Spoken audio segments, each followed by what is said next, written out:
Shalom Bapak Ibu Saudara-saudari sekalian. Hari ini saya akan berbicara tentang rusak. Banyak orang di sekitar kita yang orang-orang sudah mengenal Tuhan, tetapi oleh karena belum pengalaman, baik dengan sengaja ataupun tidak dengan sengaja, melakukan kesalahan dan kemudian jatuh, kemudian mundur dari Tuhan, kemudian dingin, dan akhirnya merasa bahwa dirinya sudah tidak berguna, sudah tidak ada harapan lagi, dan mulai menghukum dirinya oleh karena dia merasa dirinya rusak. Orang-orang seperti itu butuh tahu bahwa ada anugerah Tuhan yang besar bagi dirinya. Kebanyakan ketika orang mulai dingin, jauh dari Tuhan, jatuh, yang terjadi adalah banyak sekali saudara seiman bukannya mengangkat, tapi melabeli dia dengan perkataan yang buruk, menghakimi dia, memojokkan dia, seolah-olah dia adalah pendosa yang terberat di muka bumi ini. Sehingga bukannya bangkit, tapi orang-orang itu terus tinggal dalam keterpurukan, rasa bersalah, dan bahkan menghukum diri sendiri. Tahukah Bapak Ibu Saudara-saudari sekalian, di hati yang paling dalam, di jiwa mereka, mereka berteriak untuk minta tolong. Minta tolong pada Tuhan, minta tolong supaya Tuhan mengangkat setiap mereka. Dan siapa lagi perpanjangan tangan Tuhan selain orang-orang percaya yang terus bertumbuh di dalam Tuhan, yang seharusnya kita semua mengangkat mereka. Jadi kita harus jadi orang-orang yang tahu bahwa orang-orang yang rusak, orang-orang yang sudah mundur dari Tuhan, itu adalah orang-orang yang membutuhkan bantuan. Ada anugerah Tuhan yang besar bagi mereka. Untuk itu saya mau berbicara kepada setiap orang yang merasa, aku nggak punya pengharapan, aku sudah rusak, aku sudah hancur, aku adalah orang yang terdingin, aku sudah nggak mungkin bisa bangkit, aku nggak mungkin lagi bisa bersinar. Saya mau berbicara kepada orang-orang itu bahwa ada anugerah Tuhan, ada kasih Tuhan. Dan Tuhan ingin supaya kita semua bangkit. Bahwa di dalam perjalanan kehidupan kita, kadang-kadang kita di atas, kadang-kadang kita di bawah, kadang-kadang kita melakukan kesalahan. Tapi ada Tuhan yang selalu mau mengangkat dan menuntun setiap kita, sehingga kita bisa jadi orang-orang yang bangkit. Jangan percaya bahwa kalau plan A gagal, maka plan B pasti lebih buruk dan pasti juga tidak akan berhasil atau didiskon 50%. Kalau kita tahu kita punya Tuhan yang hidup. Kalau plan A gagal, rencana A gagal, tahukah Bapak Ibu Saudara-saudari sekalian, Tuhan punya rencana B, C, dan D yang bahkan bisa jauh lebih luar biasa. Emang kita harus jaga hidup kita. Tapi tidak ada yang mustahil bagi Tuhan. Bukan berarti semua yang rusak tidak bisa diperbaiki oleh Tuhan. Tuhan ahlinya memperbaiki, menjadikan sesuatu yang rusak menjadi sesuatu yang mulia, sesuatu yang baru, sesuatu yang luar biasa. Itulah sebabnya ada banyak harapan bagi orang-orang yang merasa dirinya rusak dan terhilang. Di dalam kitab Lukas pasal 15 ayat 11 sampai 24, di situ dengan jelas ada perumpamaan tentang anak yang hilang yang kita akan belajar hari ini. Saya bacakan buat Bapak Ibu, Saudara-saudari sekalian. Yesus berkata lagi, ada seorang mempunyai 2 anak laki-laki. Kata yang bungsu kepada ayahnya, "Bapa, berikanlah kepadaku bagian harta milik kita yang menjadi hakku." Lalu ayahnya membagi-bagikan harta kekayaan itu di antara mereka. Beberapa hari kemudian anak bungsu itu menjual seluruh bagiannya itu, lalu pergi ke negeri yang jauh. Di sana ia memboroskan harta miliknya itu dengan hidup berfoya-foya. Setelah dihabiskannya semuanya, timbullah bencana kelaparan di negeri itu dan ia mulai melarat. Lalu ia pergi dan bekerja pada seorang majikan di negeri itu. Orang itu menyuruhnya ke ladang untuk menjaga babinya. Lalu ia ingin mengisi perutnya dengan ampas yang menjadi makanan babi itu. Tetapi tidak seorang pun yang memberikannya kepadanya. Lalu ia menyadari keadaannya, katanya, betapa banyaknya orang upahan Bapakku yang berlimpah-limpah makanannya. Tetapi aku di sini mati kelaparan. Aku akan bangkit dan pergi kepada Bapakku dan berkata kepadanya, Bapa, aku telah berdosa terhadap sorga dan terhadap Bapa. Aku tidak layak lagi disebutkan anak Bapa. Jadikanlah aku sebagai salah seorang upahan Bapa. Maka bangkitlah ia dan pergi kepada bapaknya. Ketika ia masih jauh, ayahnya telah melihatnya. Lalu tergeraklah hatinya oleh belas kasihan. Ayahnya itu berlari mendapatkan dia lalu merangkul dan mencium dia. Kata anak itu kepadanya, Bapa, aku telah berdosa terhadap sorga dan terhadap Bapa. Aku tidak layak lagi disebutkan anak Bapa. Tetapi ayah itu berkata kepada hamba-hambanya, lekaslah, bawa kemari jubah yang terbaik. Pakaikanlah itu kepadanya dan kenakanlah cincin pada jarinya dan sepatu pada kakinya.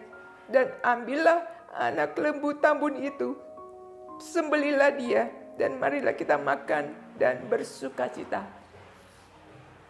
Di perikop ini menceritakan tentang Bapa yang adalah Tuhan dan anak sulung dan anak bungsu. Tetapi hari ini saya hanya akan membahas tentang anak bungsu. Ketika saya membaca perikop ini, saya merasakan kasih Bapa yang amat sangat besar. Ketika Tuhan Yesus menggambarkan tentang betapa kasihnya Dia terhadap anak yang seharusnya dihukum.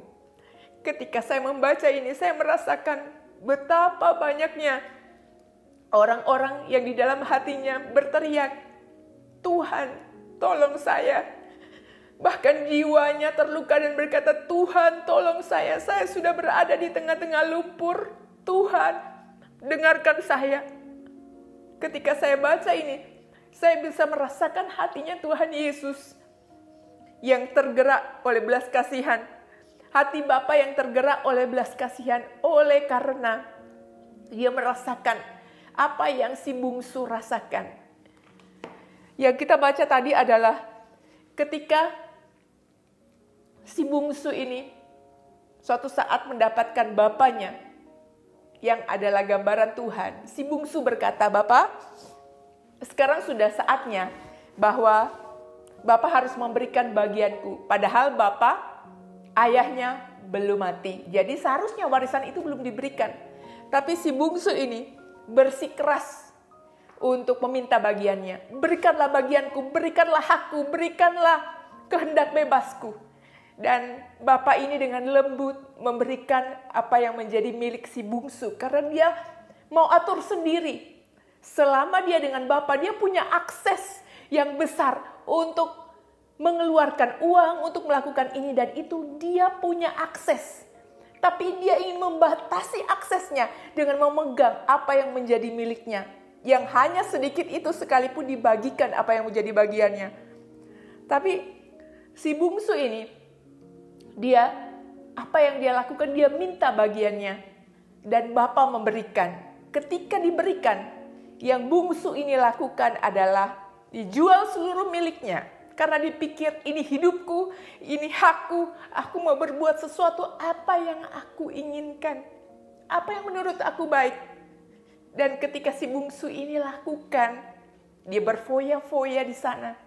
Dan ketika dia ada di sana, ketika dia berfoya-foya, tidur bersama dengan pelacur, dia traktir teman-temannya, setiap hari berpesta pora, setiap malam dugem. Sampai akhirnya negeri asing itu, negeri yang jauh itu, ditimpa kelaparan. Dan dia mendapati ada seorang majikan yang bisa memberikan pekerjaan padanya, yaitu menjadi penjaga babi. Saat dia menjaga babi, perutnya lapar. Dan ketika dia mau makan ampas babi, Bapak Ibu tahu ya, kalau di kandang babi, pasti baunya busuk.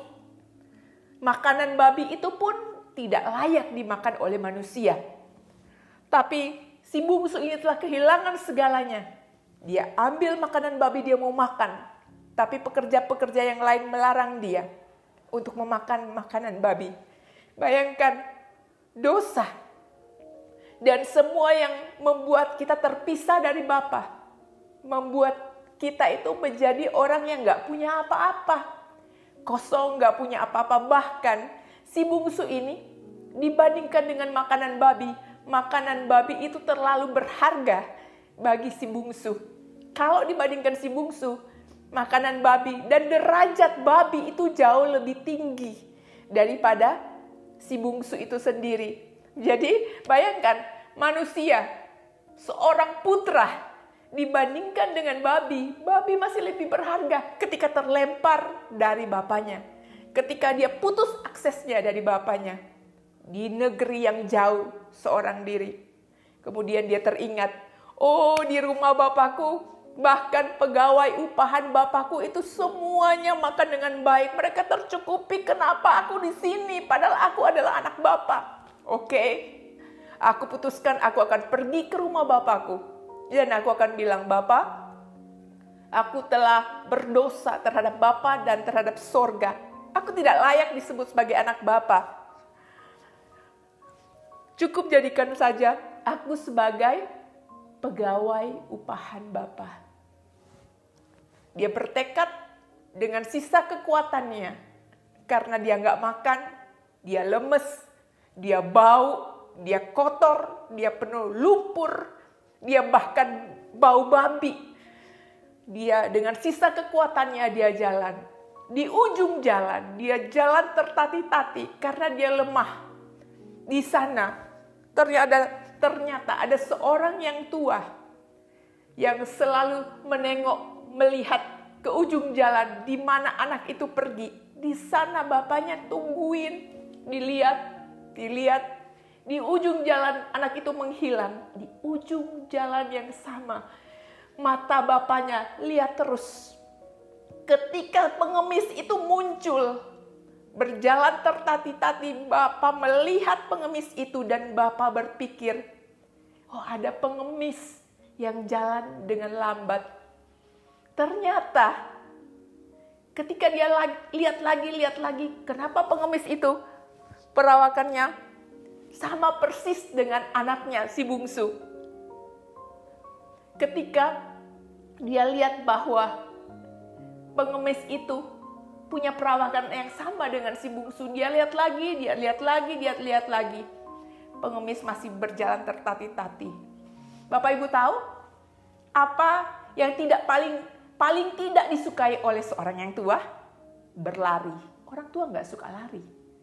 Tetapi bapak itu digambarkan, dia berlari, dia memeluk si bungsu. Seorang pengemis yang kotor, yang bau. Bahkan si anak yang durhaka ini belum mengeluarkan kata Bapa, aku telah berdosa terhadap Bapa dan terhadap surga. Belum dia katakan apa-apa. Tapi Bapa ini apa yang dia lakukan? Dia berlari, dia merangkul, dia menciumi anak ini. Anak yang menjadi anak yang gembel, bau, nggak beraturan. Anak yang melakukan kesalahan yang besar. Anak yang minta bagiannya, bahkan bapaknya belum meninggal sudah diminta. Dia ciumi anak ini. Dan anak ini mulai berkata, Bapa, aku telah berdosa terhadap Bapa dan terhadap sorga. Aku tidak layak disebut sebagai anak Bapa. Dia katakan seperti itu. Aku tidak layak disebutkan sebagai anak Bapa. Tidak usah jadikan aku anak. Jadikan aku salah seorang pegawai upahan Bapa saja. Kemudian sebagai jawaban bapaknya dia panggil seluruh pegawainya. Dikatakan ambil jubah, pakaikan kepada dia. Jubah itu adalah lambang dari penerimaan dan pengampunan. Dan bapak itu katakan, ambil cincin, pakaikan pada jarinya. Bapak hendak mengembalikan kuasa dari bapaknya untuk anaknya. Dikembalikan kuasanya. Dan diminta supaya, ayo ambil sepatu, pakaikan kasut di kakinya.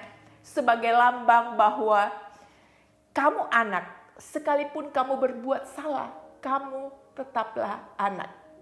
Saya mau beritahu kepada Bapak, Ibu, Saudara-saudari sekalian, kepada orang-orang muda. Kita semua adalah anak-anak Tuhan. Saudara-saudara adalah anak-anak Tuhan. Jadi apabila Bapak, Ibu, saudara-saudari sekalian, saudara-saudaraku yang muda, sekalipun kalian melakukan banyak sekali kesalahan, sekali anak, tetaplah anak. Kalau kita adalah orang tua dan memiliki anak, ketika anak itu berbuat salah, yang terjadi adalah dia tetap anak. Dia bukan jadi pembantu, dia bukan jadi tetangga, dia tetaplah anak. Dan ketika dia pulang, sikap bapak itu bukan langsung datang dan berkata, "Hei anak, kamu mandi dulu. Hei anak, kamu harus akui kesalahanmu. Hei anak, kamu harus minta maaf dulu. Ayo." Bapak tidak lakukan itu. Manusia lakukan itu. Apa yang Bapak lakukan? Lari, rangkul, cium. Jadi untuk saudara sekalian, jangan berkata, "Pastor, aku sudah di penjara. Pastor, aku sudah terlalu parah. Pastor, aku sudah terlalu buruk. Aku nggak sanggup, aku nggak bisa." Jangan biarkan perkataan iblis dan perkataan dirimu sendiri menghukum kamu, membuat kamu merasa bahwa kamu nggak layak, kamu nggak bisa. Yang menentukan bukan kamu, tapi Bapa. Dan perumpamaan ini menceritakan bahwa Tuhan Yesus secara gamblang memberitahu, kapan saja anak-anaknya mau kembali, kembalilah. Tangannya tetap terbuka, dia tetap sayang, dia tetap mengasihi. Jadi jangan hukum diri sendiri dan berkata, "Aku sudah nggak bisa, aku sudah terlalu parah." Bagi Tuhan, tidak ada yang terlalu parah.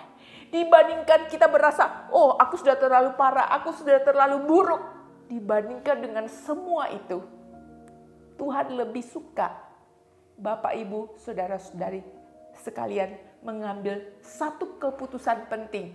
Tahu nggak apa keputusan penting itu? Keputusan penting itu yaitu pulang. Pulang ke rumah. Pulang kepada Bapa. Pulang kepada pelukan Bapa. Itu yang dia cari. Bukan hukuman, bukan menghukum diri sendiri, atau bukan menilai diri sendiri. Dia yang menilai, dia lebih suka. Bapak, Ibu, Saudara, kita semua, siapa saja yang melakukan kesalahan, siapa saja, untuk selalu pulang. Kenapa? Karena dia selalu menunggu.